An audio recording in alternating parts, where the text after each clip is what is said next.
Alors, je voudrais ici, les Ivoiriens, vous êtes là. Voilà, donc on a fait la première, sinon les premières 40 minutes, on a consacré au Mali et au Burkina. Vous avez entendu les présidents à la maison du parti du PDC-RDA. Vous avez vu la CAP, ils ont tenu une réunion. Il y a des mots d'ordre qui vont suivre. Mais, pour que ces mots d'ordre,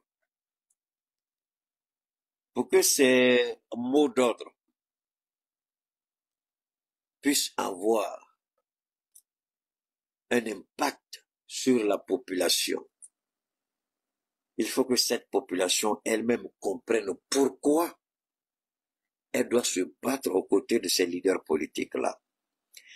Et je voudrais demander à la CAP Côte d'Ivoire, c'est vrai que nous sommes dans un combat politique, mais je leur demanderai de faire preuve de plus grande sagesse, une sagesse hautement intelligible. Je répète, une sagesse hautement intelligible.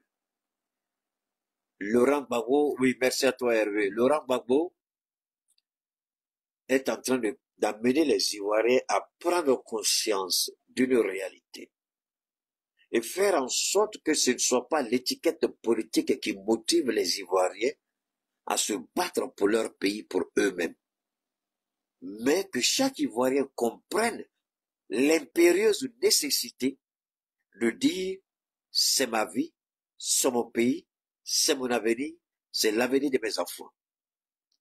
Et ce que je vis aujourd'hui n'est rien d'autre qu'une forme d'esclavage qui ne dit pas son nom.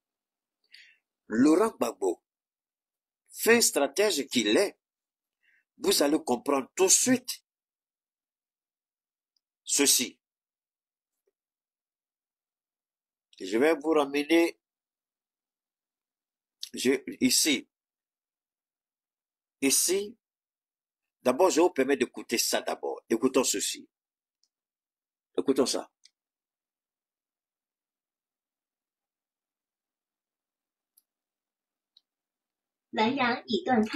Tu m'emmerdes, hein? Ok. Pour être candidat à la présidence de la République, il faut avoir 40 ans révolus et être né ivoirien. Il est impossible aujourd'hui d'avoir 40 ans et de... Écoutez très bien.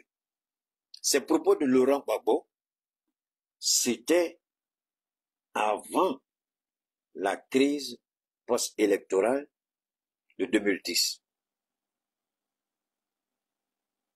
Quand je dis Tchimoko Assalé est une malédiction par excellence, quand vous écoutez ça, c'est un historien président qui parle.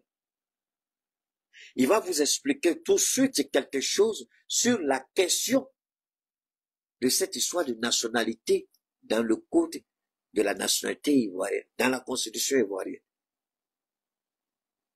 Je suis étonné que Dieu m'ait permis de tomber sur ça. Parce que ça m'a permis de comprendre beaucoup plus. Parce que Babou dit quelque chose ici que beaucoup d'Ivoiriens n'ont pas fait attention. Le code électoral dit en effet que pour être candidat à la présidence de la République, il faut avoir 40 ans révolus et être né ivoirien. Il est impossible aujourd'hui d'avoir 40 ans et d'être né ivoirien. Parce que la nationalité ivoirienne est même à 35 ans. Tous ceux qui ont 40 ans, la nationalité ivoirienne est même à 35 ans. Ça veut dire l'introduction de cette loi à 35 ans. Hey! Hey! Hey! Hey! Hey! Assalé, tu es où là? Viens parler ici. Oh! Assalé, tu es où? Viens parler. Viens répondre. Le code de la nationalité à quel âge? Je vais vous faire réécouter encore. Le code électoral dit en effet que pour être candidat à la présidence de la République, il faut avoir 40 ans révolus et être né ivoirien. Il est impossible aujourd'hui d'avoir 40 ans et d'être né ivoirien. Parce que la nationalité ivoirienne elle-même a 35 ans. Tous ceux qui ont 40 ans, Konan Bédié, Alassane Ouattara, Gbagbo Laurent, Djemou Komena, nous tous qui avons plus de 40 ans, nous sommes nés français. Oh! Et nous, Wow! La bombe atomique. Un salé petit bâtard là, viens répondre ici. On dit que t'as tiré, tu as plein insulté. Non, je n'insulte pas. J'établis un fait. Quand vous trahissez votre patrie, vous êtes un bâtard. Vous n'avez ni père ni mère.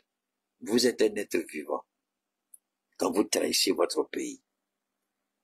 Regardez ici. Donc, avant la mise en place de ce code-là, tous ceux qui naissaient à cette époque, ils étaient tous français.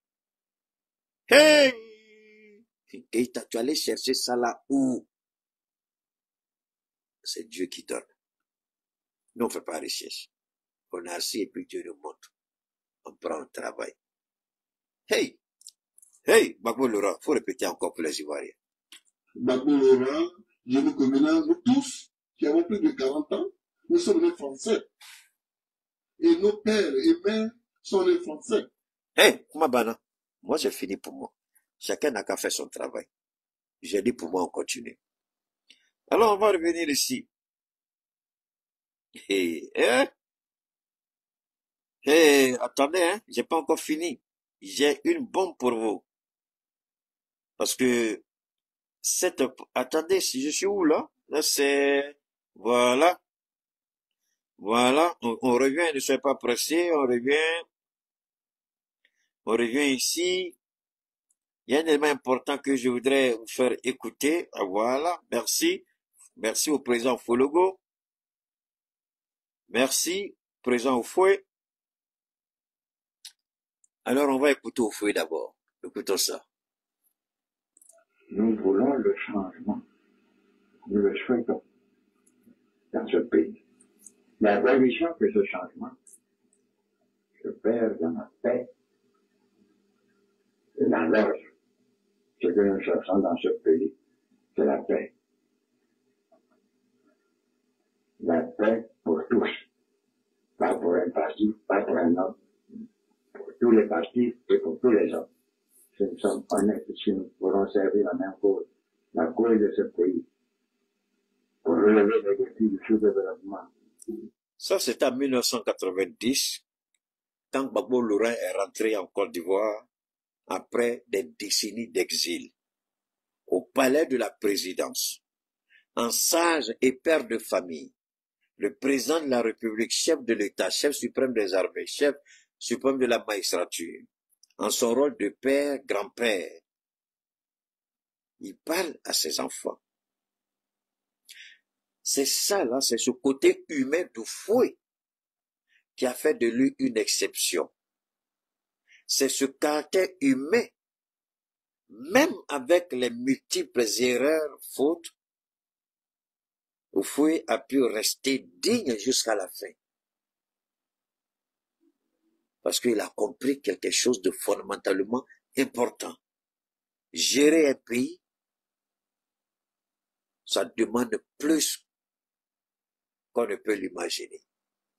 Mais quand vous regardez les propos, et quand vous regardez cette merde, cette pourriture, ce tas d'excréments appelés à Djoumani, cette merde par excellence, quand vous voyez sa gueule quand il parle, Adjoumani, tu n'es même pas joli, tu es vilain.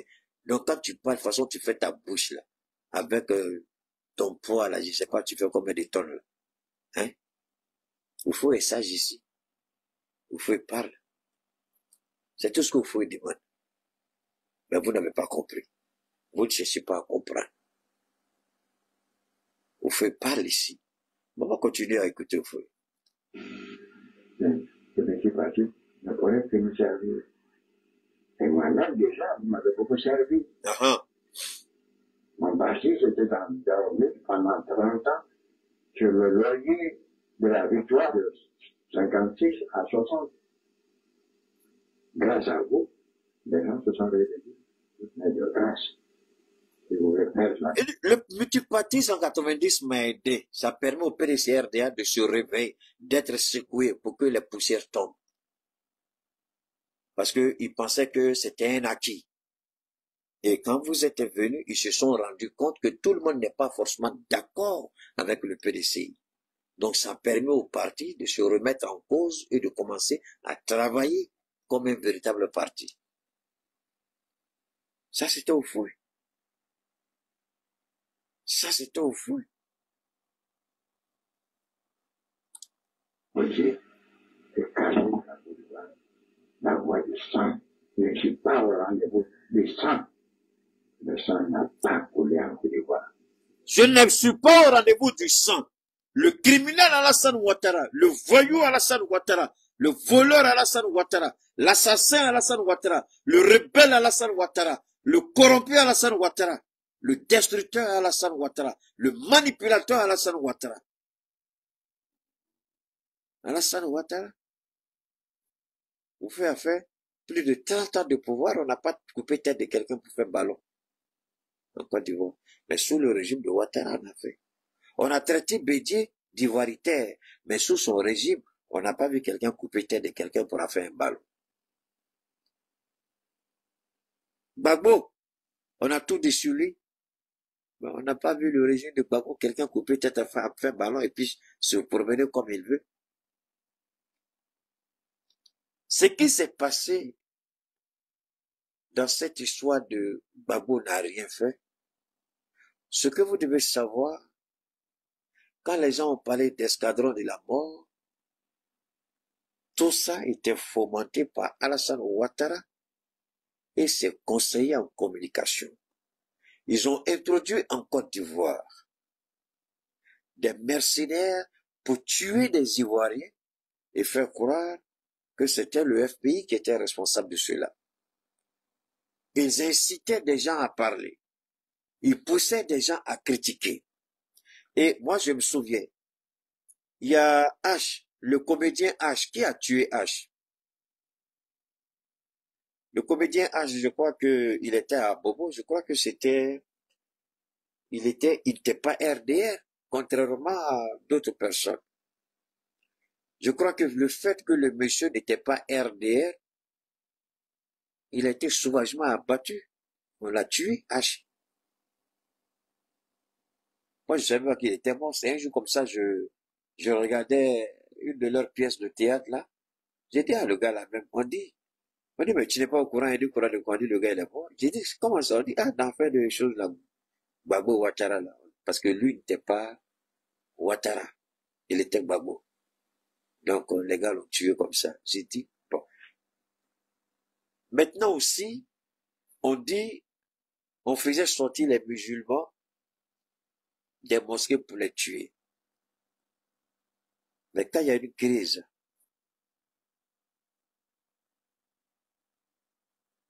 donc moi, donne-moi une seconde. Voilà. Vous savez, souvent, quand il y a une crise dans un pays, j'ai supprimé ton truc. Si tu es garçon, tu continues, je te chasse de mon direct. Donc, quand il y a une crise, dans la gestion de la crise, c'est pourquoi les gens ils décrètent ce qu'on appelle couvre-feu ou bien état d'urgence. Bon, généralement, c'est couvre-feu. Pour dire le couvre-feu, c'est de 7 heures du matin à 18 heures ou de 7 heures du matin à 19 heures. À partir de 19 heures, on ne veut plus voir personne dans la rue. Ça permet de sécuriser, d'avoir une fluidité dans les différents quartiers, dans les artères des différentes villes, pour éviter des attaques ou des crises. Donc, il se trouve que pendant cette crise en Côte d'Ivoire, on ne savait pas trop qui était qui. Les gens nous ont fait croire que il y avait des mercenaires libériens qui avaient été recrutés par le Front populaire ivoirien. C'est ce qu'ils ont dit. Mais si nous regardons bien ceux qui ont été appréhendés, les véritables mercenaires qui ont été appréhendés, les Burkinabés, les Maliens, les Nigériens, qui étaient avec les rebelles, C'est eux que, visiblement, c'est avec eux qu'on a tout vu. Moi, je suis pas là pour réveiller les vieilles plaies, mais pour seulement dire aux gens de faire beaucoup attention. Il y a eu beaucoup, parce que ces assassinats qui étaient perpétrés dans certains quartiers populaires, dans des familles mandingues, je n'aime pas trop l'expression musulmane,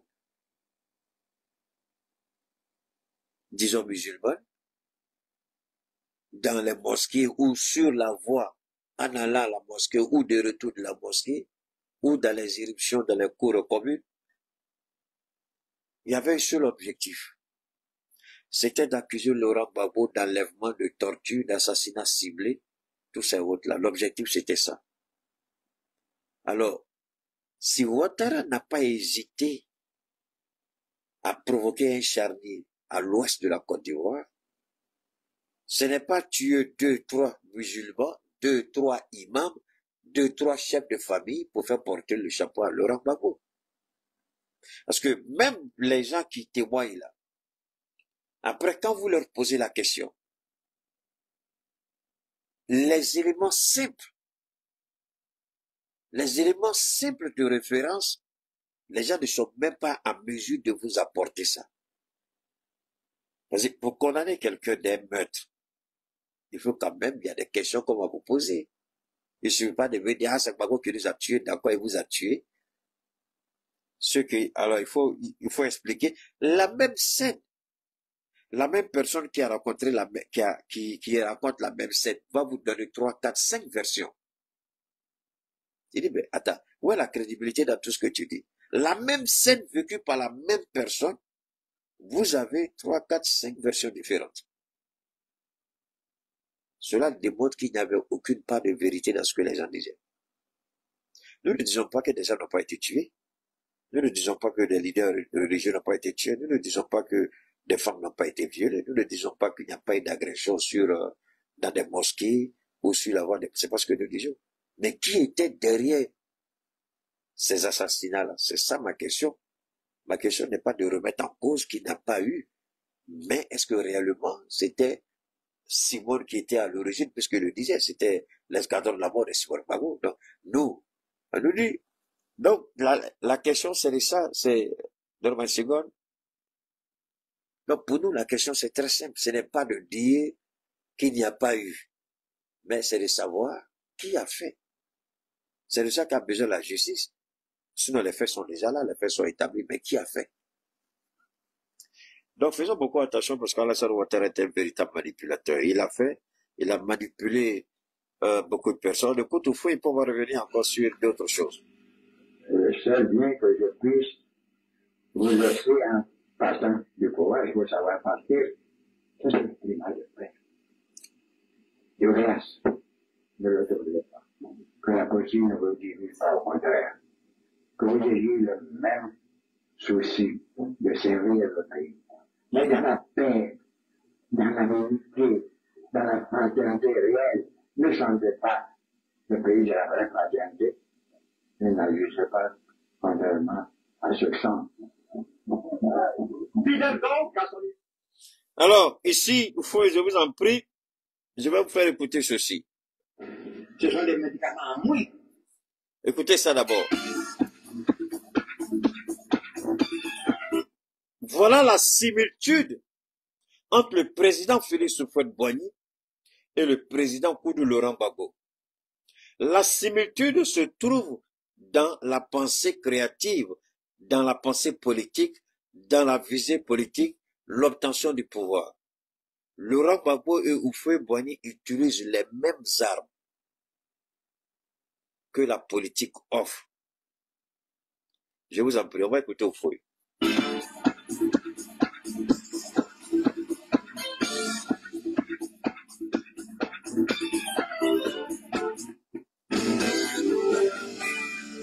Je dis c'est quoi?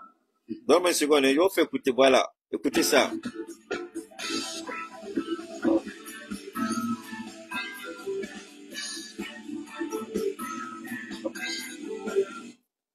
Houphouët a dit quelque chose. Je ne sais pas si Babou allait regarder l'histoire, mais je voudrais bien savoir d'où est venue l'inspiration de Laurent Gbagbo. On va écouter.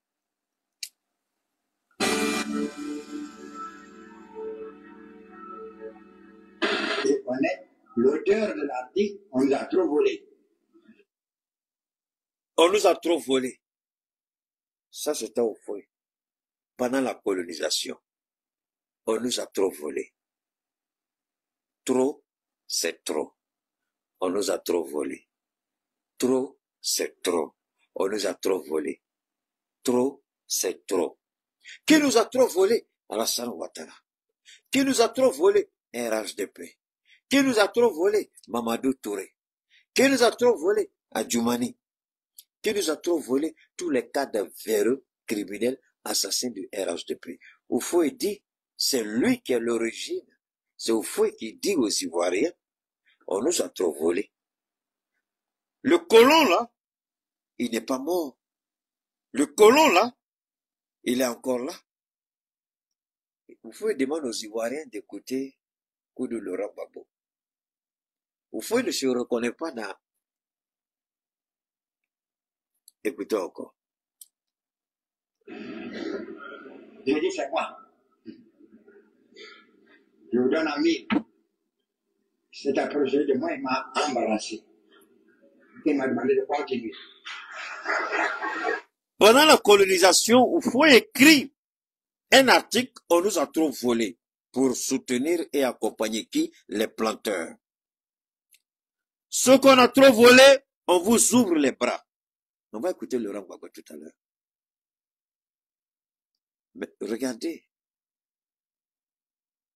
Oufoué qui risque sa vie devant le colon qui pose la question. Qui a écrit cet article? Oufoué dit c'est moi. À l'époque, tout le monde pouvait s'entendre, voir Oufoué être jeté en prison. Mais c'est pas ça.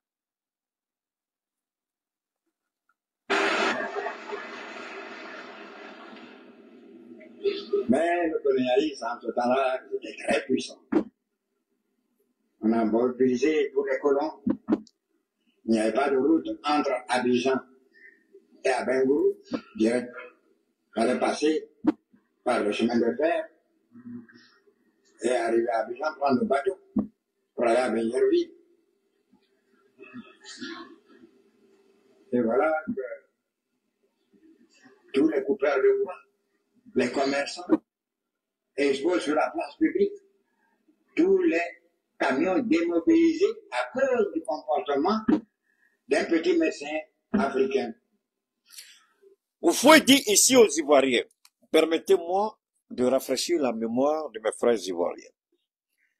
Quand Laurent Gbagbo nous dit, tous ceux qui ont été spoliés de leurs terres, les planteurs, les commerçants, les petites et moyennes entreprises, tous, c'est pas vrai, tous ceux qui aujourd'hui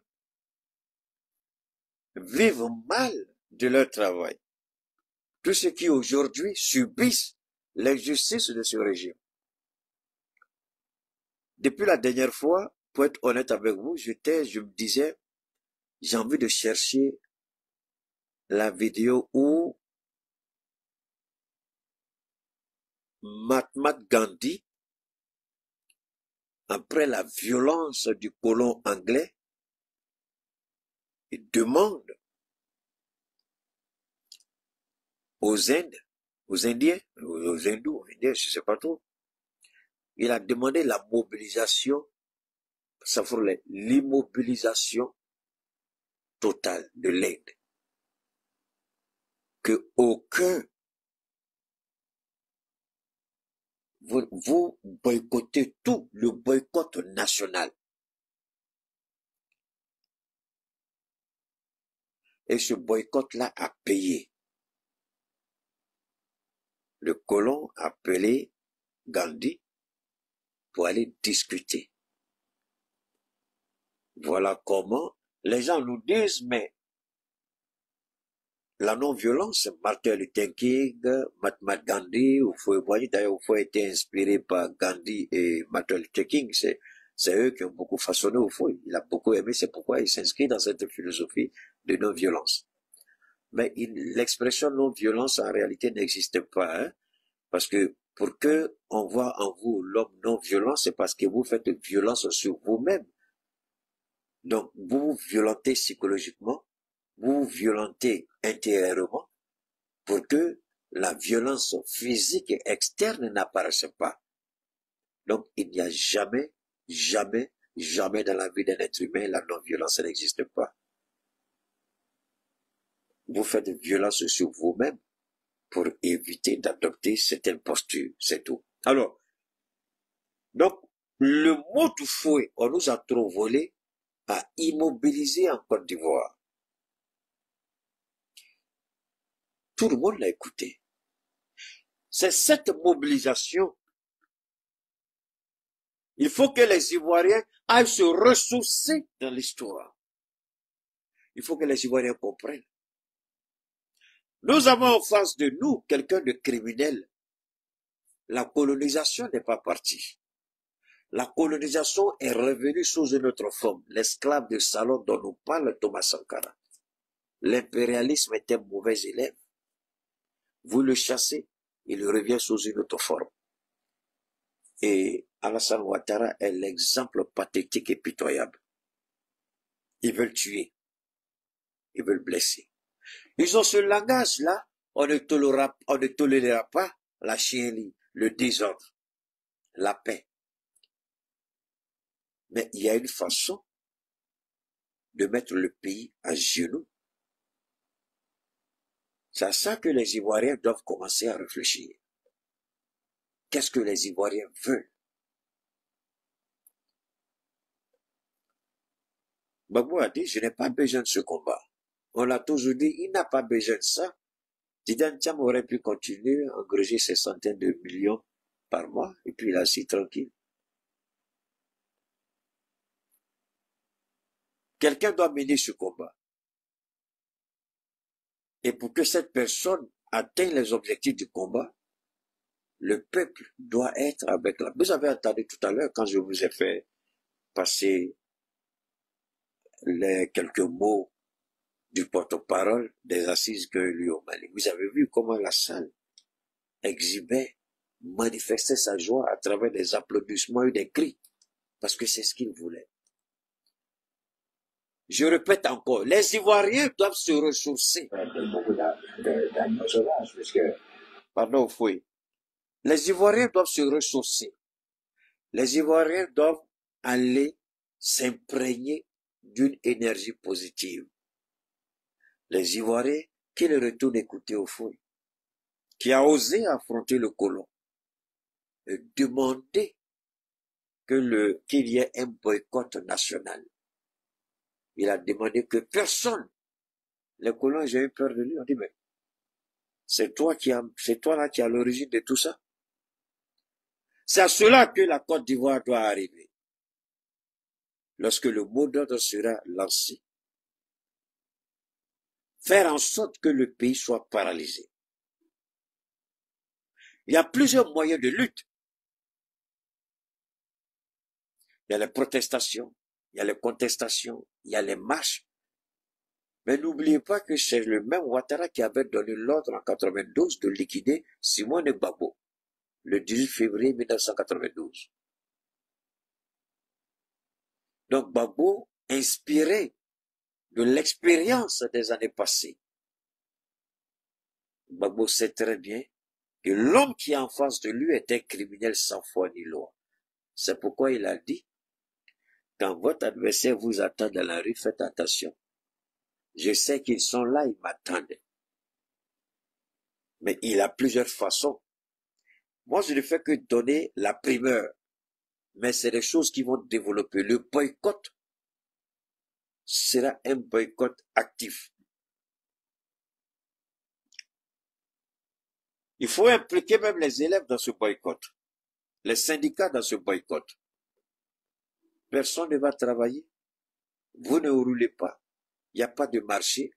Le commerce est arrêté. Rien ne fonctionne. Évidemment, Si vous voulez sortir, ils vont mettre des gens dans la rue pour vous attaquer. Moi, je ne dis pas que c'est ce qui sera fait. Mais je suis en train de donner mon opinion, je suis en train de donner ma vision. Voilà pourquoi je m'appuie sur des propos de Félix Houphouët-Boigny. On nous a trop volé. Mais Gbagbo est rentré dans la tête de Foué, qui a dit à ses frères ivoiriens, on nous a trop volé. Gbagbo dit à ses frères ivoiriens, puisque le président Houphouët reconnaît que Ouattara nous a trop volé, alors nous allons dire aux voleurs Ouattara, trop c'est trop. Houphouët reconnaît que Ouattara vole les Ivoiriens. Houphouët reconnaît que le RHDP est une malédiction pour les Ivoiriens. On nous a trop volé. Et les Ivoiriens disent, trop c'est trop. Mais ce n'est pas tout. Il est important pour nous, autant pour moi, quand on arrive à un certain moment, il faut bien réfléchir et savoir ce qu'il faut faire. Les Ivoiriens se préparent. La Côte d'Ivoire se prépare. Vous avez entendu ceci, mais je vais vous ramener encore. Donnez-moi une seconde, je vais vous ramener ici encore. Voilà ça, écoutons ça. Écoutez à nouveau Laurent Gbagbo parce qu'une autre source de dispute, on l'a dit, et on s'en est aperçu ici, Babila, sur ce plateau lors de nos débats, eh bien ce sont les origines de la crise. Chaque camp se renvoie la balle. On écoute donc le président sortant. Le 24 décembre 1999, c'est mon adversaire qui a fait le coup d'État. Et les preuves sur la bombe, c'est la propre déclaration. Les déclarations de ses amis. Les preuves sur la bombe. Et nous les montrerons quand nous allons discuter à la télévision.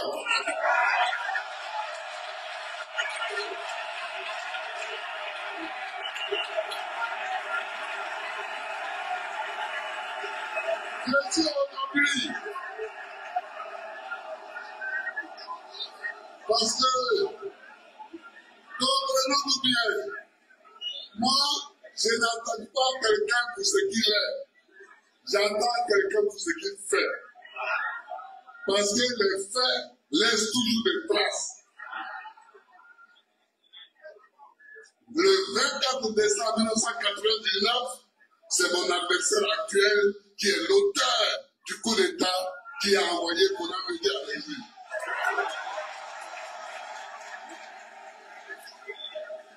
Et quand Guy Robert devait assurer la transition pour son compte, quand il a vu que Guy Robert s'installait, en septembre 2000, il a fait une autre tentative de coup d'État contre Guy Robert. C'est ce qu'on a appelé le complot du cheval blanc. Souvenez-vous, il ne faut pas que les citoyens oublient d'où nous venons. Nous venons de loin et le 28 novembre, nous devons mettre fin à ce parcours chaotique, violent, qui est sur notre chemin. Alors, vous voyez, et je l'ai dit à maintes reprises, le nom d'Alassane Ouattara est synonyme de violence. Le président Gbagbo vient de le confirmer. C'était en 2010. Depuis que ce monsieur est entré dans la politique en Côte d'Ivoire, il n'y a que violence sur violence. Il se croit le plus malin, le plus aimé. Je ne sais pas si c'est une paranoïa, je ne sais pas si c'est une malédiction, je ne sais pas si c'est difficile à cerner la psychologie de l'homme. Mais la politique, ce n'est pas ça. Quelqu'un qui est hostile à toute forme de contestation.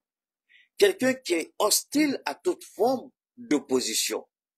Quelqu'un qui croit qu'il est détenteur absolu de la vérité plus que Dieu lui-même.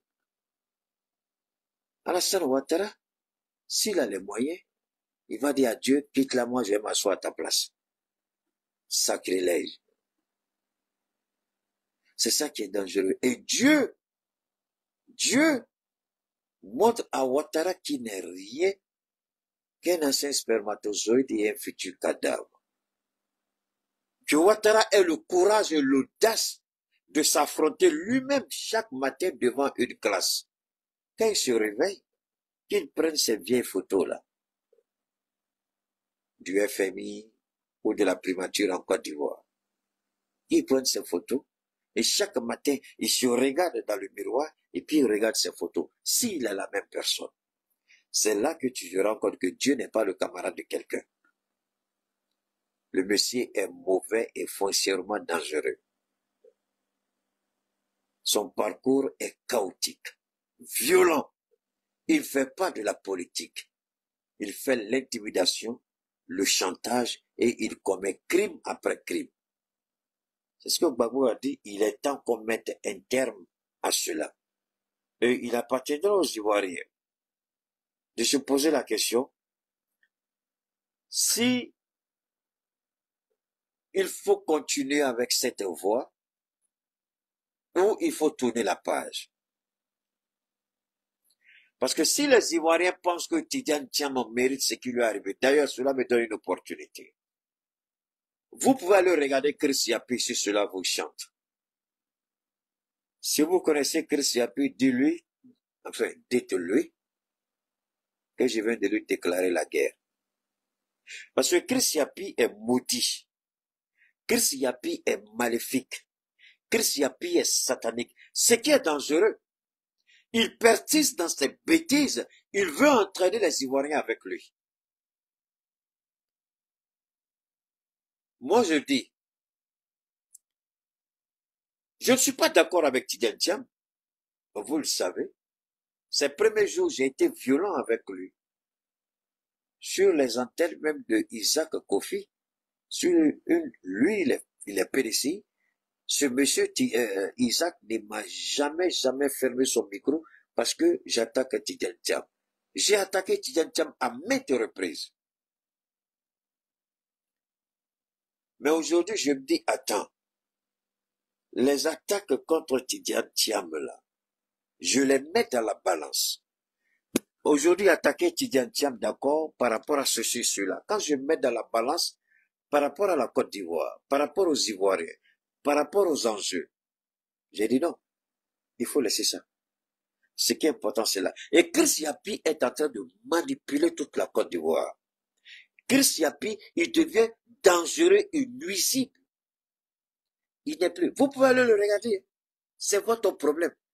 Parce que vous êtes tellement à la recherche d'informations, en tout cas certains parmi vous, que quand vous voyez un brrr, vous allez.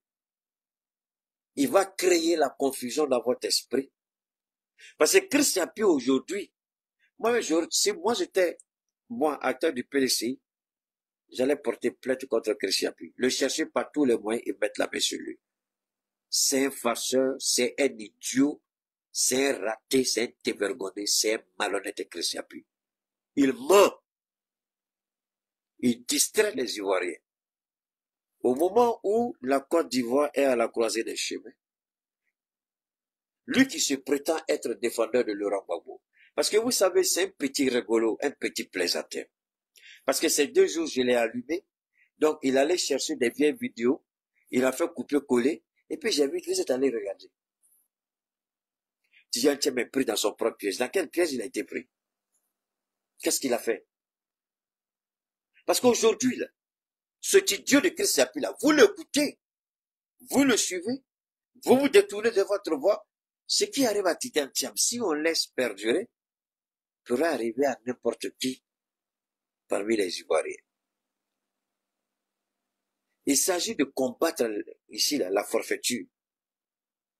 S'il a quelque chose contre Tidjane, ça, il peut dire la cause actuelle est plus importante que Tidjane lui-même. Parce que la symbolique ici, elle est très dangereuse. Ici, c'est pas Tidjane Thiam. Tidjane Thiam, l'idiot de Chris Yapi, je le dis, c'est un idiot, c'est un analphabète, il connaît rien. C'est parce que vous lisez les phrases, que vous parlez gros français, que vous êtes chose. C'est un analphabète, je vais vous démontrer tout de suite pourquoi. Le président Aimé Henri Konaté, Dieu qu'il repose en paix, quand le sage montre la lune, l'idiot regarde le doigt. C'est Chris Yapi. Le sage nous montre quelque chose, l'idiot le sait, la main du sage qui regarde. Mais il ne regarde pas la lune.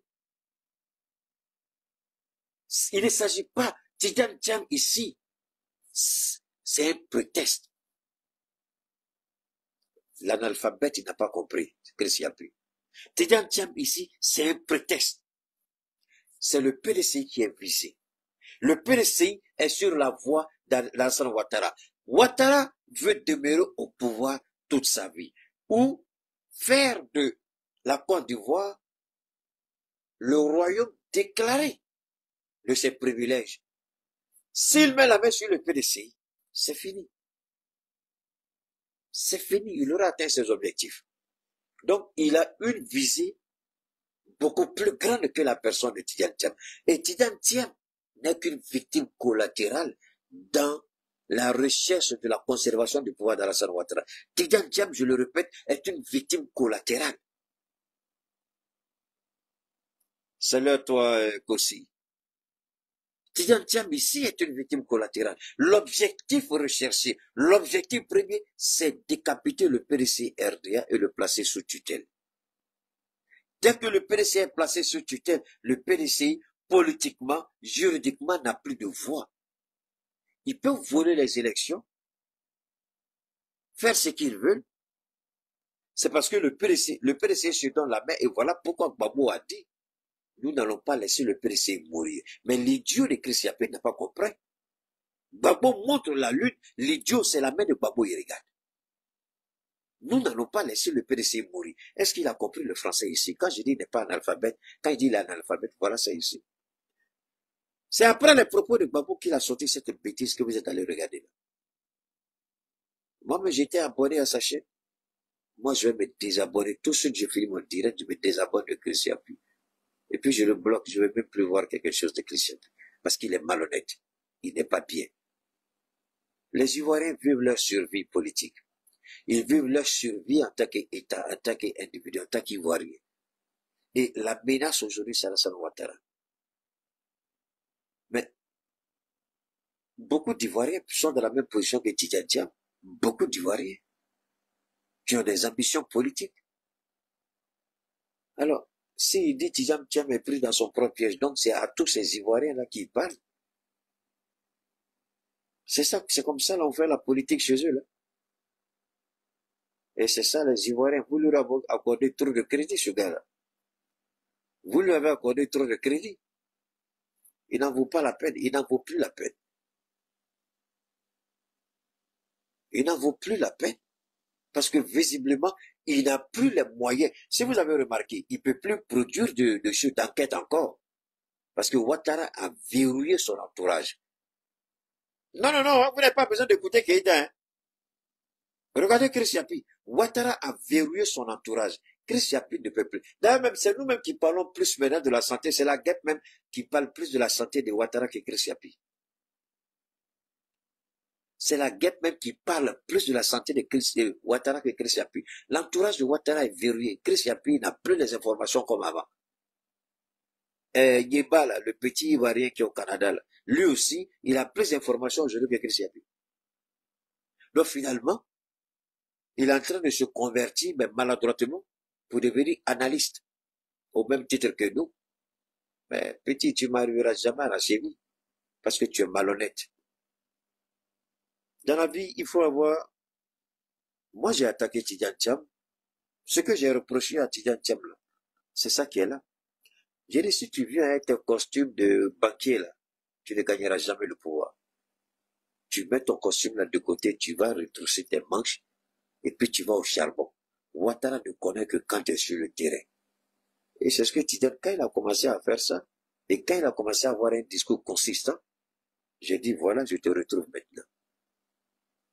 Et quelqu'un que eux, ils se sont dit, il est fini, il connaît pas le pays, mais ils se sont rendus compte que Thiam est un fin stratège. Et tout de suite, ils ont commencé à mettre en place les guet-apens pour le prendre. Ils ont fini, ils vont saisir les gens comme ça. Et on mène ce combat, l'idiot Christian Pi, il nous raconte sa vie de merde. Vous pouvez continuer à aller le regarder, comme je l'ai dit toujours. Mais vous serez une menace pour vous-même. Parce que quand il va vous intoxiquer à arriver à un certain point, vous aurez du mal à faire la vérité, à faire la transparence, à faire le lien entre les bêtises et les mensonges de Christian Pi et la réalité.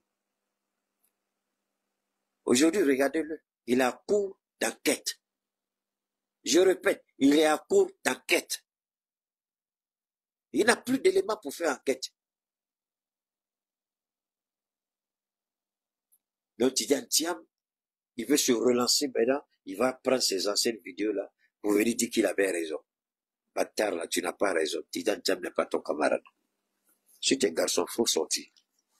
Là où tu es caché là, je vais te faire sortir tout de suite, tu ne sauras même pas comment j'ai fait. Si tu peux me mettre au défi sur tes garçons. Il y a des gens à qui on ne s'attaque pas. Moi, je n'ai pas de logiciel. Mais je vais te prendre tout de suite pour te donner aux Ivoiriens.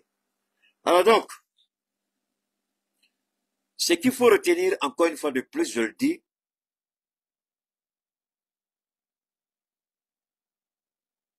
on va écouter rapidement ça et puis on continue. Quartier des Deux Plateaux à Abidjan. Ici, comme ailleurs en Côte d'Ivoire, une nouvelle étape s'impose à l'électeur. Avant de voter, il doit poser son index sur cette tablette. Si son empreinte digitale correspond à ses données personnelles déjà enregistrées, il peut alors glisser son bulletin dans l'urne. Alors, ici, ça, je vais vous faire revivre brièvement, de façon succincte, une situation. En 2010, les exigences étaient telles que Laurent Gbagbo a dit, moi j'ai pas l'argent pour organiser ça. Il n'avait pas tort. Mais d'une certaine manière, Laurent Gbagbo s'était piégé lui-même.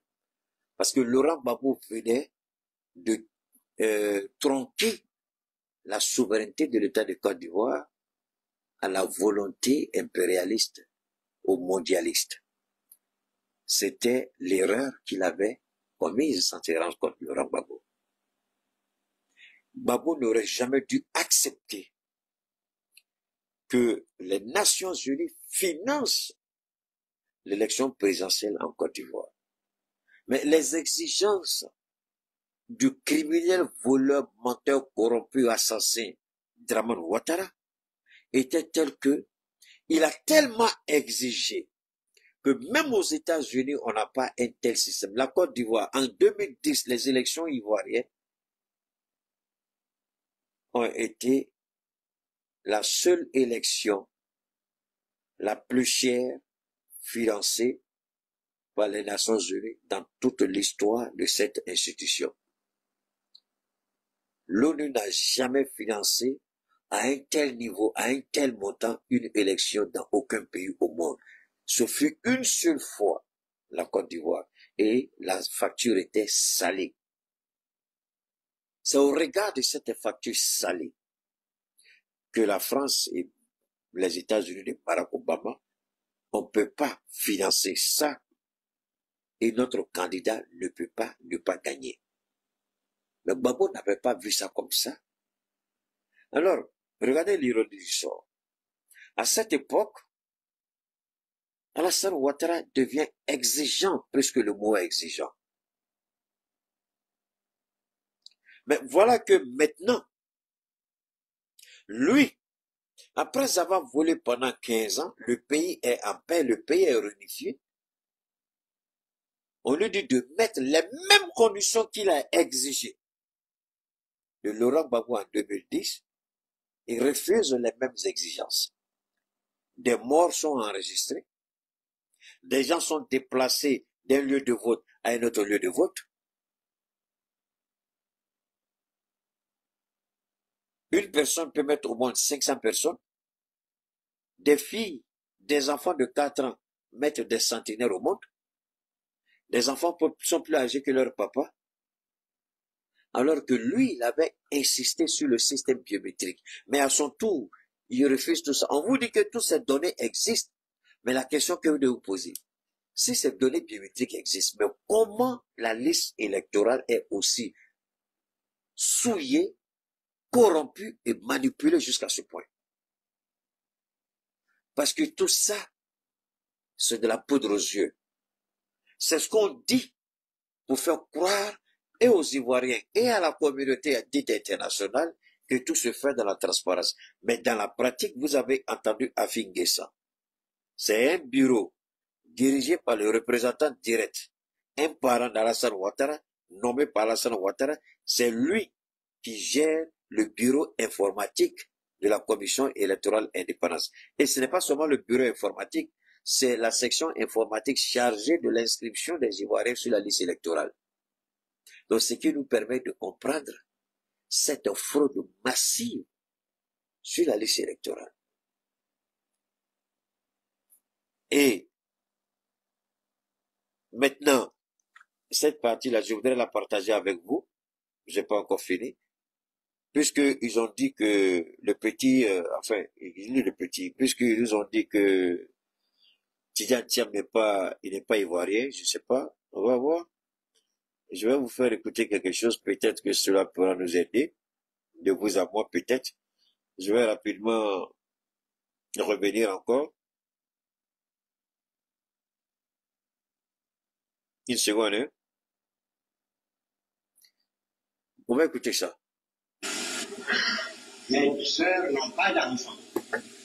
Ma cousine Greffa n'a pas d'enfants, nous sommes dans notre famille, nous sommes 4. 2 sœurs et 2 cousines. Mes 2 sœurs n'ont pas d'enfants. Une de mes cousines n'a pas d'enfants. Seule, la plus jeune, Amoui, la fille de ma tante Yamsou, la petite Yamsou, qui grâce aux alliances avec du sang étranger, a pu avoir d'enfants. Grâce à Tiam qui est ici, de par la coutume, ce sont 2 mes ex-figurés. Ses enfants, lui. Alors, quand vous écoutez Adjoumani Bachar, là, ça c'est au feu qui a parlé. La mère de Tidjane, à moi, sa maman, Nana Yamousso, c'est elle, épouse de Amadou Thiam, sénégalais. Maintenant, j'ai vu le débat sur la nationalité d'Amadou Thiam, on dit les Français. Vous savez, souvent, excusez-moi, hein, vraiment, excusez-moi, je vais boire un peu d'eau.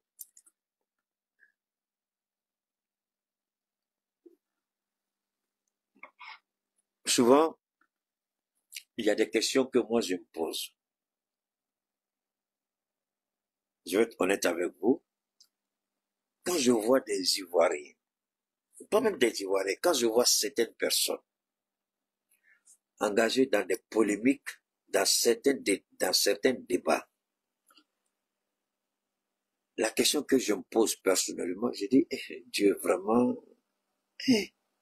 souvent je dis, quelle faveur, quelle grâce d'avoir un Dieu comme le Dieu vivant, le Dieu éternel. Ce n'est pas se gonfler, ce n'est pas se mettre au-dessus des autres. Quelle personne douée de sens va faire un débat sur la nationalité de Amadou Thiam? Il est français. Mais on s'en fout qu'il soit chinois. On s'en fout qu'il soit russe. On s'en fout qu'il soit brésilien, portugais, argentin, népalais. On s'en fout qu'il n'ait même pas de nationalité. Il y a des Ivoiriens qui vont s'engager dans ça. Souvent, je dis, est-ce que c'est parce que les gens sont bêtes? Ou est-ce que c'est parce que je me trouve à un coefficient intellectuel beaucoup plus élevé qu'il y a des débats où je dis, même mon fils Gaussou va jamais s'engager dedans. J'entendais son grand-père la dernière fois me dire, mais Keïta, c'était le samedi, on était allé au baptême de son oncle. Il dit Keïta, il dit oui, il dit, Gaussou il est distrait, sinon il est extrêmement intelligent comme son père. Son grand-père, il était le directeur de, comment on appelle ça, de douane à Zegua, je crois. Il a duré là-bas, il a mis, je sais pas encore depuis combien d'années. Donc il a la retraite maintenant, quoi. C'est lui qui me disait ça là, le samedi. Il dit, ton fils est extrêmement intelligent comme toi. J'ai dit, mais comment tu sais que moi je suis intelligent? Il dit, mais arrête ça, je t'écoute, non. Donc, moi, quand j'entends ça, je suis content. Mais quand je vois des gens se livrer à certains détails, surtout ils ont commencé un système maintenant, on dit panel. Hey! Hey! Et puis tu vois, les gens vont regarder, vont écouter, j'ai dit vraiment. Bon, et la plupart de ceux qui vont regarder ça aussi, quand tu regardes, c'est eux après, c'est eux qui vont chercher crédit forfait. Je vous jure au nom de Dieu, 80% des gens qui suivent les panels là, ils vont prendre crédit forfait. C'est-à-dire, ils vont demander aux gens de leur donner l'argent, ils vont acheter forfait. Ou bien, je ne sais pas comment il faut, mais, parce que ça là, c'est quand tu n'as rien à faire dans la vie, tu vas t'asseoir et puis écouter ça là. Et, qu'est-ce que tu penses pouvoir apprendre là-bas? Il y a une façon d'organiser les choses, c'est pas ça? Un panel, au moins, ayez la civilité de télécharger des applications payantes. Des applications qui vont vous permettre de pouvoir faire des visioconférences. C'est-à-dire que vous pouvez le faire. Vous, je ne sais pas combien de personnes qui peuvent simultanément intervenir, mais c'est en caméra. Et il y a un modérateur qui a vraiment son moniteur qui est là, il fait la modération. Mais si c'est pour télécharger les applications gratuites sur Google Play Store ou bien App Store, et puis chacun va me dire, oui, tu dis, souvent même quand l'autre parle, tu as trouvé les enfants sont en train de faire n'importe quoi là-bas, tu n'attends même pas ce qu'il dit. J'ai dit, mais c'est bien fait pour ceux qui dépensent leur argent pour aller écouter ça. Bon, dans tous les cas, c'est pas mon problème. Alors, moi, je m'en fous que le père de Tidjane Thiam soit chinois. Je m'en fous qu'il soit russe. Il faut être clair. Il n'a pas caché. Donc déjà, il dit aux Ivoiriens, il a fallu du sang étranger. Il dit, de par la coutume, mes héritiers diraient c'est eux. Mais on a trouvé des gens et on a eu. Je vois maintenant que les avocats de Tidjane Thiam sont en train de parler. Et ce qui me fait rire, et là au moins je peux vous inviter à aller écouter, quand vous allez écouter tous les avocats, quand vous allez écouter les interventions de ces avocats-là, il n'y a rien de nouveau, ils vont vous apprendre. Si vous m'écoutez, si vous avez commencé à m'écouter depuis cette histoire a commencé, je vous jure au nom de Dieu, il n'y a rien de nouveau. Ils vont vous dire que moi, ce n'est pas développé de A à Z. Je les écoute. Les extraits, j'écoute souvent l'entièreté de leur intervention, 1h souvent, 1h40 souvent. J'écoute. Il n'y a rien de nouveau. Mais c'est un faux débat dans tous les cas. Nous savons tous que le droit n'a jamais été recherché ni appliqué. La manifestation de la vérité n'a jamais été leur objectif. Mais Tidjane Thiam doit être une victime collatérale pour décapiter le PDCRDA, le placer sous tutelle pour que Ouattara ait sa volonté. Comme il a détruit Soroguium entre griffes, puisqu'il pense avoir détruit Soroguium entre griffes, donc pour lui, c'est comme ça. On vient de nous... EDM vient de couper. Bon, c'est pas grave. Dans une seconde, je vais mettre ça à la marche rapidement et on va conclure. D'accord, permettez-moi juste 1 minute. Voilà. On va faire ça comme ça. Ça va nous donner... Voilà. Ça va nous donner... Voilà. Un petit truc. Alors donc, ce qu'il faut, on va conclure rapidement le temps que j'aille mettre le groupe. Donc, ce qu'il faut retenir, c'est simple. Le mot d'ordre du président Laurent Gbagbo sera donné, ça c'est certain. Mais je ne crois pas que ce sera un mot d'ordre pour aller casser, pour aller faire n'importe quoi. C'est ce qu'ils veulent faire croire. C'est pourquoi Dieu nous a permis d'écouter Oufoui. On nous a trop volé. C'est Oufoui qui a écrit ça pendant la colonisation. Et c'est grâce à ce test-là que les Ivoiriens ont résisté. Les planteurs, les transporteurs, les commerçants, ils ont commencé à boycotter tous les produits français. C'est ce qui a aidé Houphouët et ses collègues-là, ses compatriotes, ses frères, à pouvoir gagner cette bataille pour l'indépendance. Moi, j'ai envie de dire, la Côte d'Ivoire doit regagner son indépendance véritable. La Côte d'Ivoire doit revenir au pouvoir. Comme hier nous le disions, il faut réinstaller le véritable pouvoir. Le pouvoir qui va donner véritablement l'indépendance aux Ivoiriens, la liberté aux Ivoiriens. Houphouët, on a écouté 2 ou 3 extraits. Houphouët a dit, le multipartisme a été bénéfique pour moi. Et Laurent Gbagbo l'a dit samedi. Il dit la liberté pour laquelle nous nous battons, notre liberté, ce combat-là vous permet à vous aussi d'asseoir votre liberté. Parce que nous, ce que nous voulons pour nous, en tant que parti politique, nous voulons la même chose pour vous, en tant que parti politique au pouvoir. Alors, quand vous regardez tout ça, vous regardez leurs attitudes et leurs souhaits, c'est de voir l'opposition commettre des erreurs. Mais pourtant, l'opposition reste dans une démarche claire, une démarche rationnelle, une démarche pragmatique, une démarche non violente. Si Gbagbo voulait la confrontation, il allait donner le mot d'ordre de grève depuis le samedi. Mais il veut d'abord regrouper tout le monde.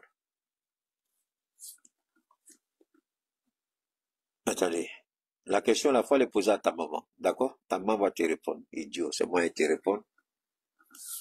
Imbécile, tu sais ce qu'on appelle ivoirien. Alors donc,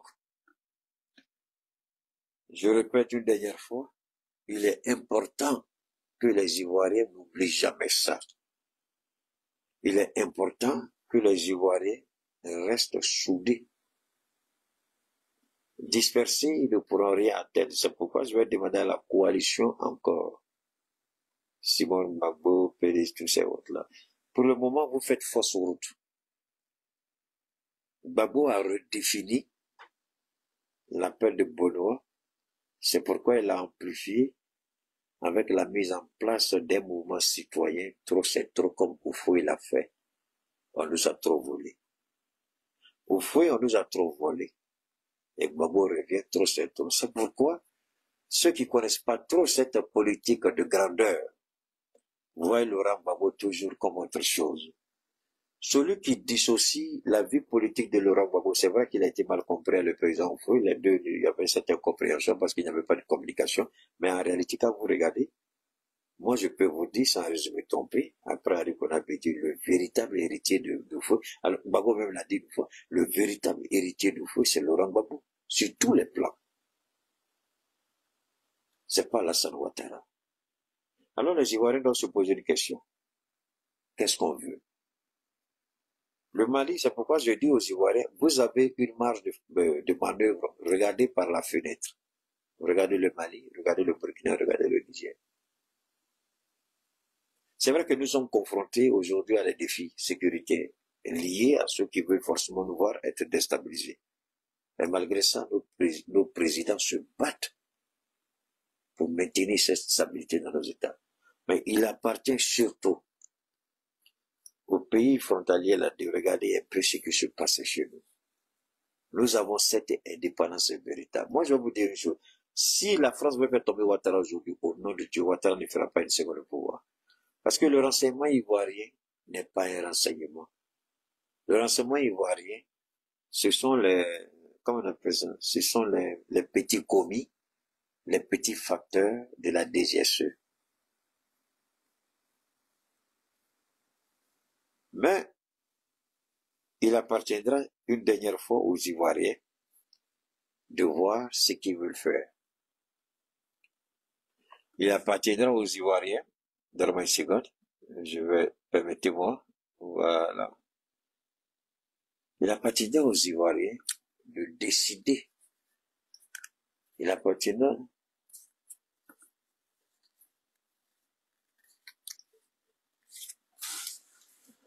ça pour nous c'est tellement important, c'est fondamental, ça c'est.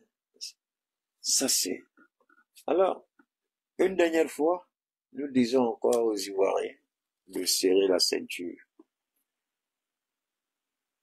De serrer la ceinture parce que les choses sérieusement vont commencer et nous serons avec eux pour amplifier, pour relayer les mots d'ordre et puis toutes les communications qui seront faites pour accompagner ce mouvement citoyen trop c'est trop.